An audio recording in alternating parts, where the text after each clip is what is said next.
Assalamualaikum warahmatullahi wabarakatuh. Bismillahirrahmanirrahim.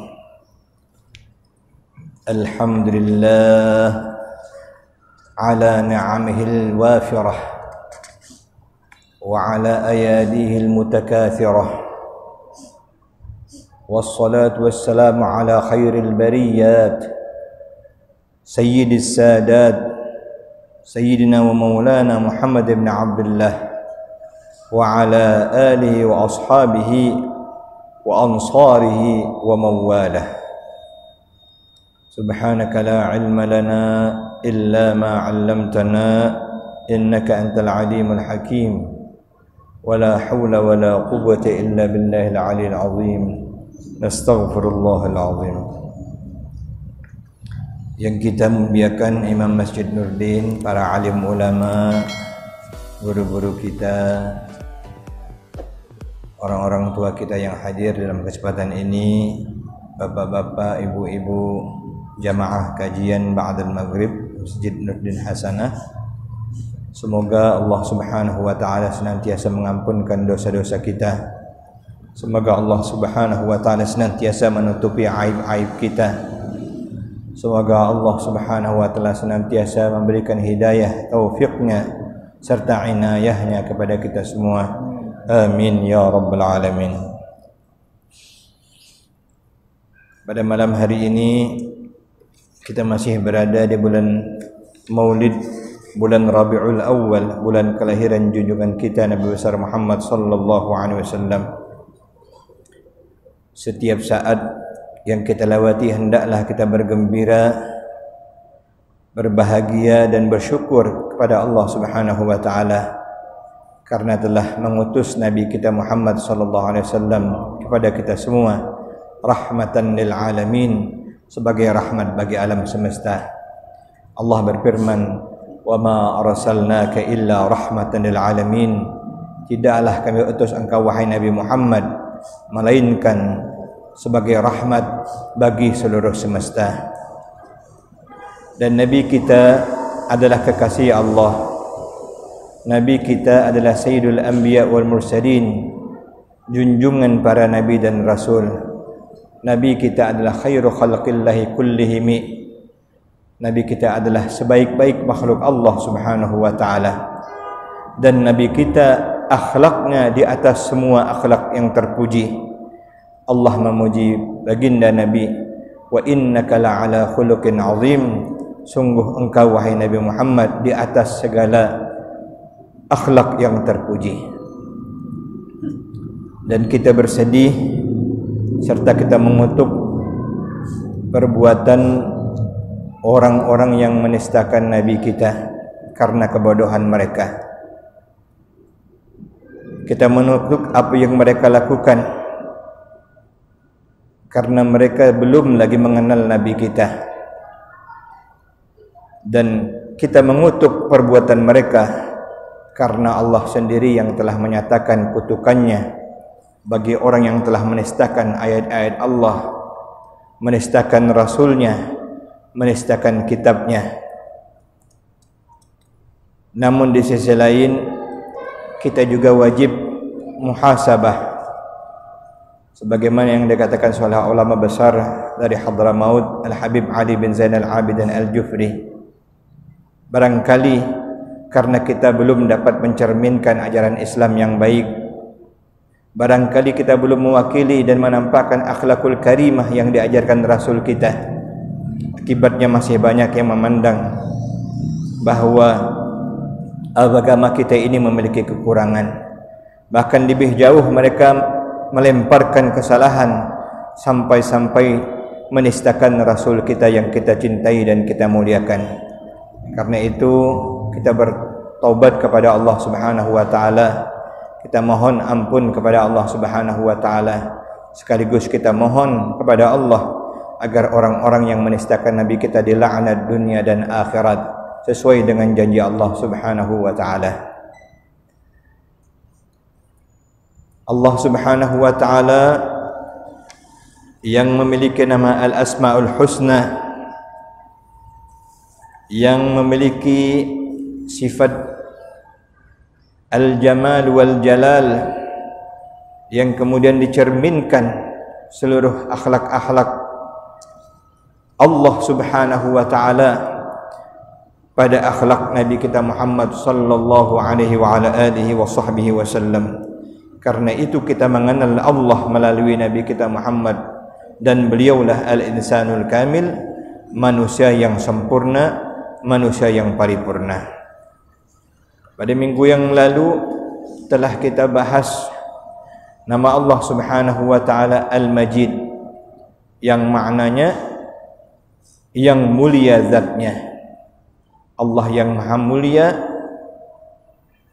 zat Allah yang maha mulia, yang maha agung, yang maha baik. Allah memaafkan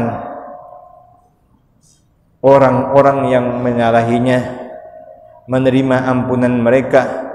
Padahal Allah jika ingin segera menindak atau menghukum, Allah maha kuasa. Namun karena Allah Al-Majid, Allah yang sangat mulia, yang maha mulia zatnya, senantiasa memaafkan dan menerima ampunan dan memberikan ampunan kepada hamba-hambanya, dan terus memberikan nikmat yang tak terputus kepada setiap makhluknya, karena Allah maha mulia zatnya.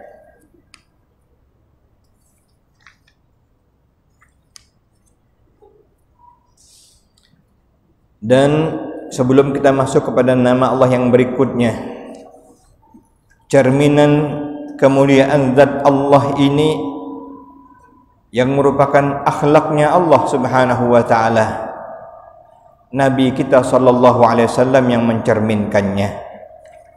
Karena itu di antara yang kita ketahui tentang Rasulullah sallallahu alaihi wasallam yang diutus oleh Allah untuk menyempurnakan akhlak sesuai dengan sabdanya, innama bu'itsu liutammima makarimal akhlak. Di antaranya bahwa Nabi sallallahu alaihi wasallam senantiasa manis mukanya. Nabi sallallahu alaihi wasallam senantiasa manis kata-katanya.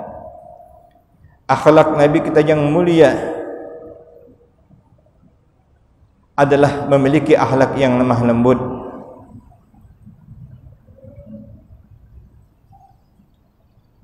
Nabi kita yang mulia meninggalkan mencari kesalahan orang lain.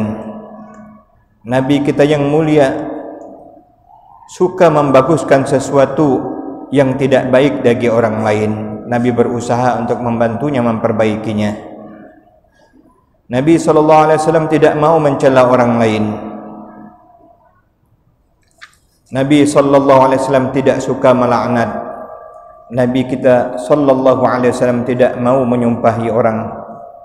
Nabi kita SAW tidak mau menganjurkan untuk merusak. Nabi kita SAW tidak mau dendam. Nabi kita SAW tidak iri dengki. Nabi kita SAW tidak bakhil. Nabi kita SAW tidak pernah memfitnah. Nabi kita SAW tidak kasar. Nabi kita SAW tidak angkuh dan sombong. Nabi kita SAW tidak pendusta. Nabi kita SAW tidak pemarah. Nabi kita SAW tidak suka dan tidak mau menggibah orang lain. Nabi kita SAW berupaya senantiasa mengajarkan kita untuk berusaha membersihkan diri, sekaligus mengajarkan kita tidak pernah menganggap diri kita suci atau diri kita lebih bersih daripada orang lain. Fala tuzakku anfusakum huwa a'lamu biman ittaqa. Itulah di antara cerminan keimanan kepada nama Allah Al-Majid yang wajib kita tiru dari akhlaknya Rasulullah sallallahu alaihi wa ala alihi wa sahbihi wasallam. Kemudian malam hari ini kita akan mengenal nama Allah Al-Ba'its, nama yang ke-50. Al-Ba'its artinya dialah Allah, Tuhan yang menghidupkan makhluk pada hari berbangkit, dan dialah Tuhan yang membangkitkan orang-orang yang ada di dalam kuburnya. Sebagaimana firman Allah Subhanahu wa taala, wa anna as-sa'ata atiyatun la raiba fiha wa anna Allaha yab'atsu man fil qubur, dan bahwasanya hari kiamat itu pasti akan terjadi yang tidak ada keraguan padanya, dan bahwasanya Allah Subhanahu wa taala membangkitkan orang-orang yang ada di dalam kuburnya. Kata mereka, bagaimana Tuhan dapat membangkitkan manusia yang sudah hancur dalam kubur? Allah Subhanahu wa taala menurunkan firman-Nya yang artinya, wahai manusia, jika kamu dalam keraguan tentang kebangkitan dari kubur, maka ketahuilah sesungguhnya kami telah menjadikan kamu dari tanah, kemudian dari setetes mani, kemudian dari segumpal darah, kemudian dari segumpal daging, yang sempurna kejadiannya dan yang tidak sempurna agar kami jelaskan kepada kamu. Artinya Allah Subhanahu wa taala Maha kuasa dalam membangkitkan hambanya. Dan di dalam Al-Quran disebutkan bahwa Allah Subhanahu wa taala telah menciptakan Adam, telah menciptakan Nabi Isa alaihissalam tanpa ayah, sehingga ini menjadi sandaran bagi orang-orang yang ghulu, sehingga mempertuhankan Nabi Isa alaihissalam, wal'iyadu billah. Padahal Allah Subhanahu wa taala telah menegaskan bahwa penciptaan Isa alaihissalam tidak lebih hebat dari penciptaan Adam. Kalau Isa diciptakan masih ada ibunya, kalau Adam alaihissalam diciptakan tanpa ayah dan tanpa ibu. Itulah Allah Subhanahu wa taala yang Maha membangkitkan. Demikian juga pernah ditanyakan kepada Nabi, yang ditanyakan oleh Nabi Uzair di dalam hatinya. Lalu Allah Subhanahu wa taala mengajarkan kepadanya, ketika itu dia tertidur dengan waktu yang lama. Dalam keterangan hampir ada yang mengatakan sampai 100 tahun namanya. Fi riwayah, ada riwayat yang lainnya juga. Sehingga ketika dia bangun, dia lihat keledainya tinggal tulang belulang. Disitulah nanti Allah perlihatkan bagaimana keledainya itu dihidupkan kembali, dibangkitkan kembali oleh Allah Subhanahu wa taala. Begitu juga Allah perlihatkan kepada Nabi Ibrahim alaihissalam untuk menambah keyakinan Nabi Ibrahim, yang diperintahkan untuk menyembelih 4 ekor burung, lalu telah, bahasa kita ini sudah disiang, sudah dipotong-potong, bahkan sudah dicampur-campur, lalu ditempatkan pada 4 penjuru. Lalu Allah memerintahkan untuk menyuruhnya, maka burung itu pun bangkit kembali, berkumpul kembali seluruh dagingnya, tulangnya, bulu-bulunya, walaupun telah dipisah-pisahkan, hidup, dibangkitkan oleh Allah Subhanahu wa ta'ala. Itulah Al-Ba'its, Allah yang Maha membangkitkan. Dialah yang Maha kuasa dalam menghidupkan kembali hamba-hambanya. Dia yang menghidupkan, Dia yang mematikan, kemudian Dia pula yang membangkitkan, menghidupkannya kembali. Minha khalaqnakum wa fiha nu'idukum wa minha nukhrijukum taratan ukhra. Dalam talqin sering kita baca ayat bahwa kita diciptakan dari tanah, dikembalikan dari tanah, dan akan dibangkitkan kembali, dikeluarkan kembali dari tanah. Ini satu bukti bahwa Allah Subhanahu wa taala yang kuasa menciptakan manusia yang berasal dari tanah. Tentu Allah Subhanahu wa taala Maha kuasa menciptakan kembali manusia walaupun sudah hancur lebur dalam kuburnya. Allah Subhanahu wa taala juga yang memerintahkan kita untuk berfikir. Cobalah lihat tanah yang tandus. Setelah diturunkan Allah hujan, maka tanah itu mulai bergerak dan hidup serta subur kembali. lalu tumbuhlah bermacam tumbuhan. Begitulah perbandingan manusia yang sudah sekian lama dalam kubur, pada suatu saat nanti akan dibangkit oleh Allah Subhanahu wa taala untuk menuju padang mahsyar, mempertanggungjawabkan segala amal perbuatannya. Bayangkan manusia yang sudah ditanam sejak lama, sejak zaman Nabi Adam, zaman Nabi Idris, semenjak zaman Nabi Nuh, yang sudah ribuan tahun menunggu hari kiamat, menunggu hari berbangkit. Namun beruntunglah hamba-hamba Allah yang dikhususkan oleh Allah kasih sayangnya kepadanya, hamba-hamba Allah yang benar-benar bertakwa kepada Allah Subhanahu wa taala. Diriwayatkan mereka merasa di dalam kubur hanya sebentar. Bahkan ada ungkapan seakan-akan hanya seperti tidurnya pengantin. Artinya yang mereka rasakan sangat sebentar sekali. Yang pengantin baru tahulah itu ya. Ini Pak Wasiran masa pengantin baru. Bayangkan orang-orang yang sebaliknya dimurkai oleh Allah Subhanahu wa taala.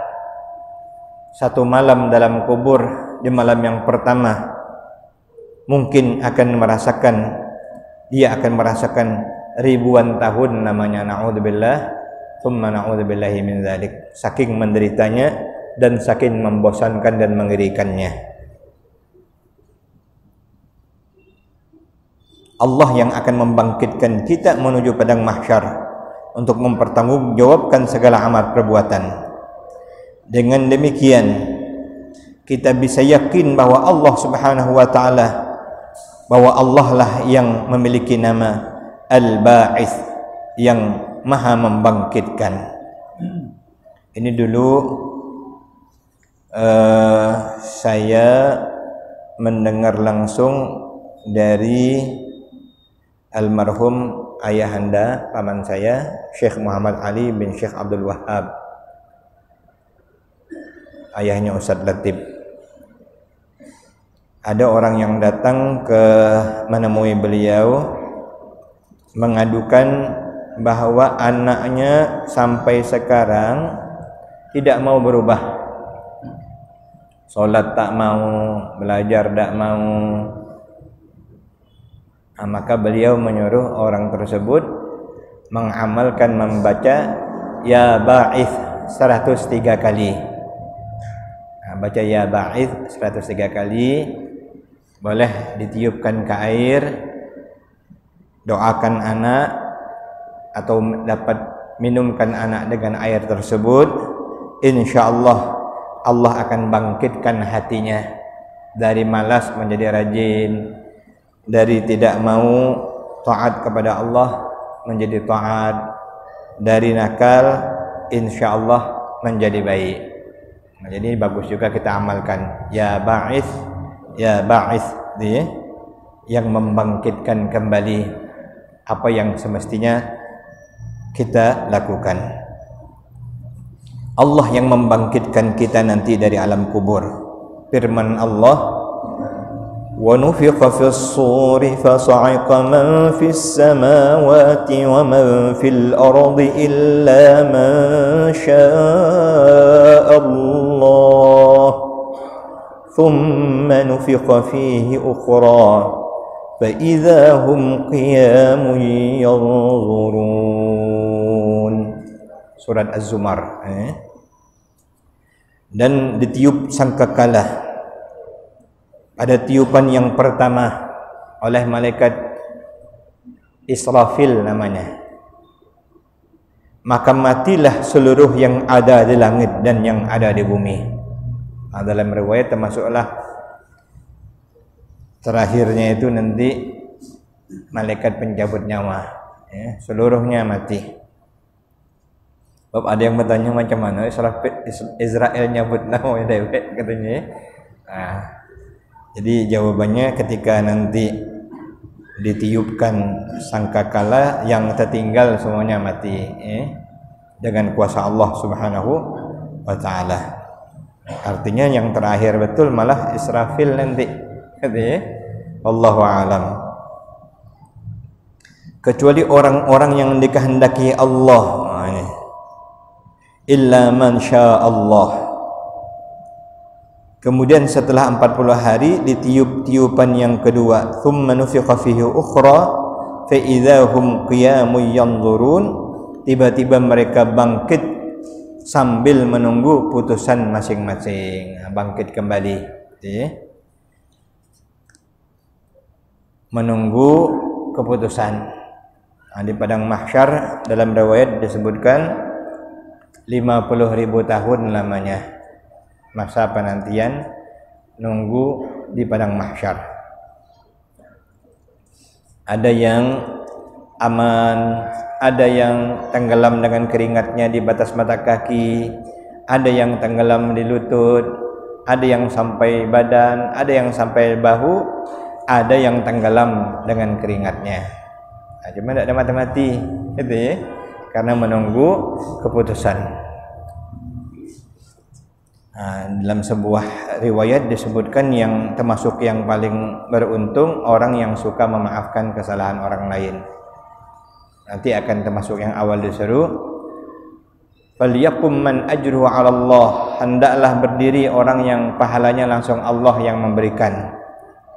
Maka sahabat bertanya, man hum ya Rasulullah? Qala al-'afina 'anil nas, orang yang suka memaafkan kesalahan orang lain.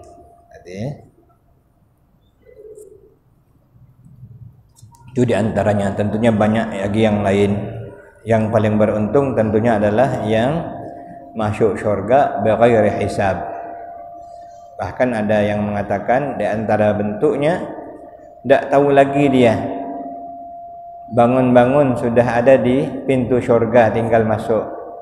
Gitu ya. Di antara bentuk yang tertingginya mengiringi Rasulullah sallallahu alaihi wa ala alihi wasallam. Wallahu a'lam. Ya, silakan. Ini mengulangi kajian-kajian lama. Jadi ini,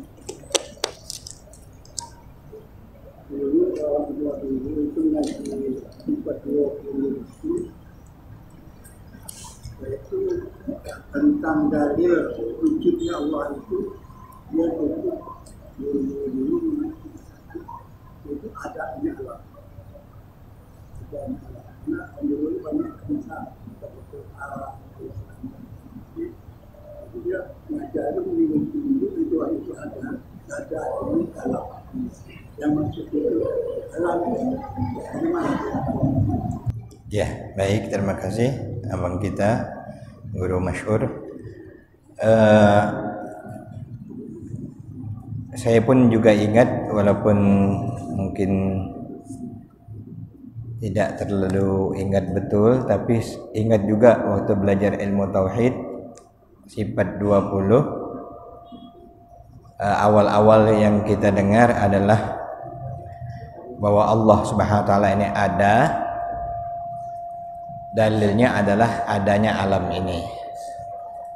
Memang kalau kita bahas dari metodologi atau cara ilmu tauhid mengenalkan Allah dan mengajarkan mentauhidkan Allah, yaitu dengan dalil naqli dan dalil akli.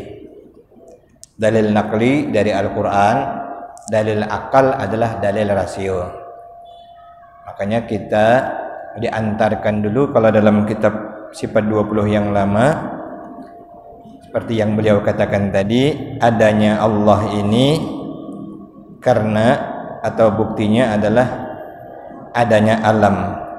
Dalilnya Allahul ladzi khalaqas samawati wal ardh wa ma bainahuma. Kayaknya kurang lebih begitu ya.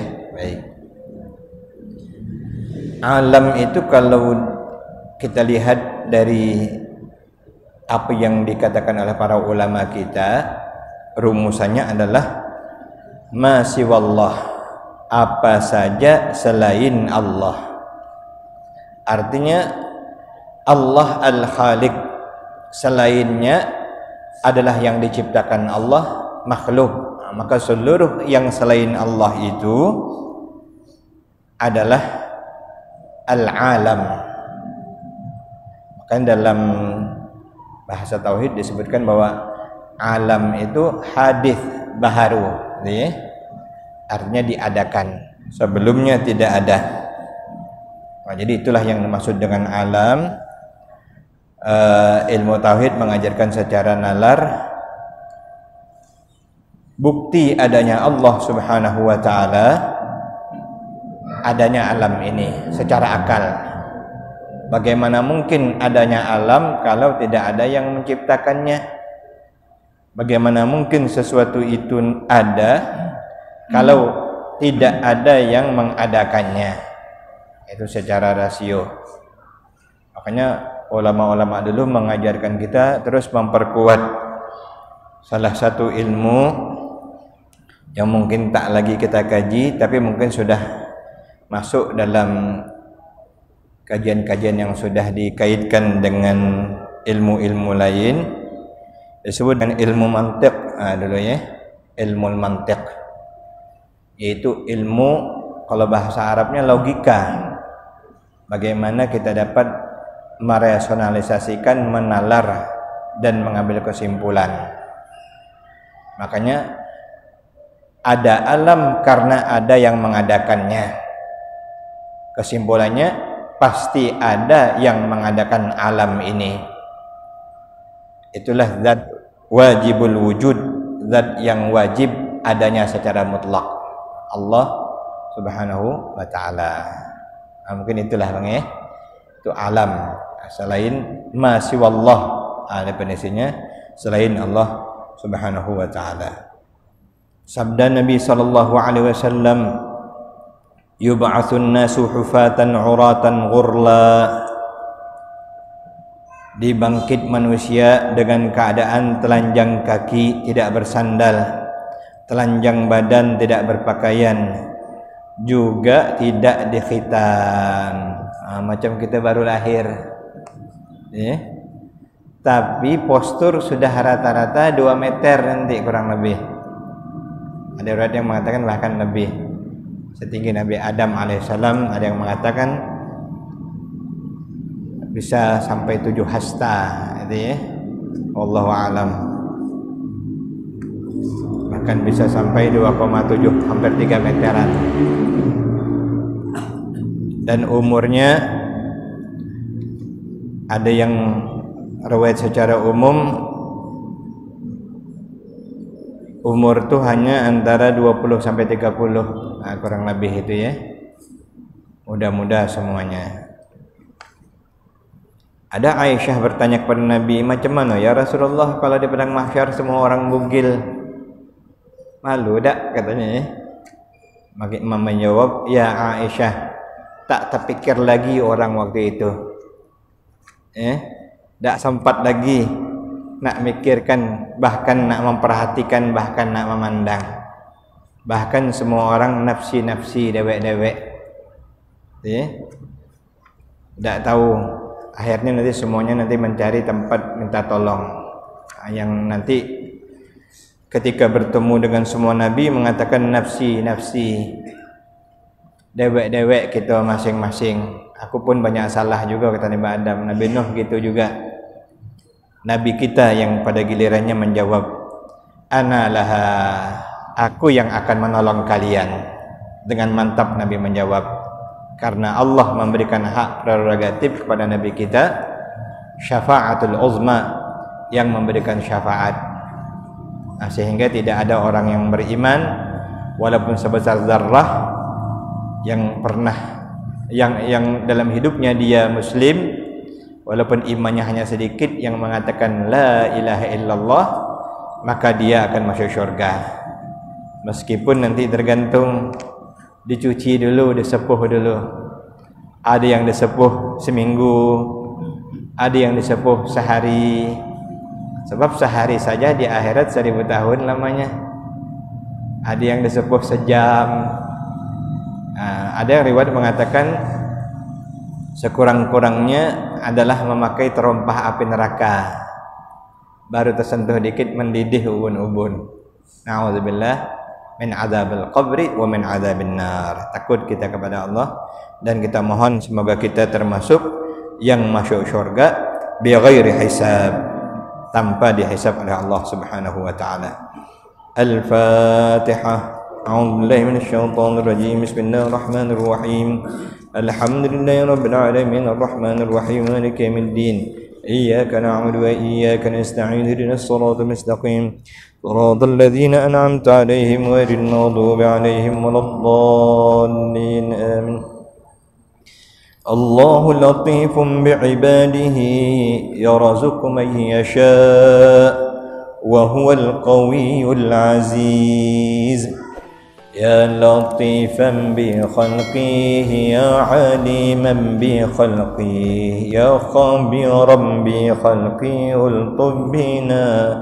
يا لطيف يا عليم يا خبير يا لطيفا بخلقي يا عليما بخلقي يا خبيرا بخلقي الطف بنا. يا لطيف يا عليم يا خبير يا لطيفا بخلقي يا عليما بخلقي يا خبيرا بخلقي الطف بنا. يا لطيف يا عليم يا خبير يا لطيفا لم يزل الطف بنا فيما نزل. إنك لطيف لم تزل الطف بنا والمسلمين. يا لطيفا لم يزل الطف بنا فيما نزل. إنك لطيف لم تزل الطف بنا والمسلمين. يا لطيفا لم يزل الطف بنا فيما نزل. إنك لطيف لم تزل الطف بنا والمسلمين. آمين يا الله يا رب العالمين. بسم الله الرحمن الرحيم. الحمد لله رب العالمين حمدا كثيرا طيبا مباركا فيه على كل حال. حمدا يوافي نعمه ويكافئ مزيده. يا ربنا لك الحمد كما ينبغي لجلال وجهك الكريم وعظيم سلطانك. اللهم صل على نور الأنوار وسر الأسرار وترياق الأخيار ومفتاح باب اليسار سيدنا ومولانا محمد المختار وآل الأطهار وأصحاب الأخيار على عمله وأفضاله. اللهم اغفر لنا ذنوبنا ولوالدينا وخطايانا كلها. اللهم يا ستار يا ستار يا ستار استر لنا عيوبنا. يا كشاف الكروب اكشف عنا كربنا. يا فارج الهم يا كشف الغم يا من لعبادي يغفر ويرحم. وصلى الله على سيدنا مولانا محمد وعلى آله وصحبه وسلم والحمد لله رب العالمين. السلام عليكم ورحمة الله وبركاته.